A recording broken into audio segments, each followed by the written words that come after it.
குறிப்பிட்ட நேரத்திற்கு மட்டுமே, அதாவது 2 அல்லது 3 மணி நேரம் மட்டுமே சோலார் பேனலில் விழுகிறது. மற்ற நேரங்களில் சூரிய ஒளி சிதறிய ஒளி மட்டுமே விழுகிறது. பல்வேறு ஆராய்ச்சி முடிவுகள் நேரடி சூரிய ஒளி சோலார் பேனலில் விழும்போது அதிக மின்சாரம் உற்பத்தி செய்யப்படுகிறது என்றும், பரவலான சூரிய ஒளி விழும்போது குறைந்த மின்சாரம் உற்பத்தி செய்யப்படுகிறது என்றும் காட்டுகின்றன. எனவே நேரடி சூரிய ஒளி நீண்ட நேரம் சூரிய ஒளி பலகையில் விழும் வகையில் நான் சோலார் பேனலை வடிவமைத்துள்ளேன்.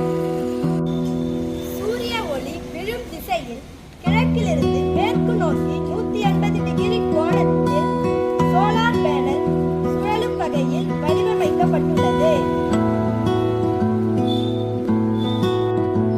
ஒரு சூரியகாந்தி பூ சூரியனை நோக்கி அதன் முகத்தை திருப்புவது போல சோலார் பேனல் சூரியனை எதிர்கொள்ளும் வகையில் அமைக்கப்பட்டால் காலை முதல் மாலை வரை சோலார் பேனலில் சுமார் 12 மணி நேரம் சூரிய ஒளி விழும். எனவே மின் உற்பத்தியும் 5 மடங்கு அதிகரிக்கும். இதை நான் ஒரு வோல்ட் மீட்டர் மூலம் ஆராய்ச்சி மூலம் உறுதிப்படுத்தி உள்ளேன்.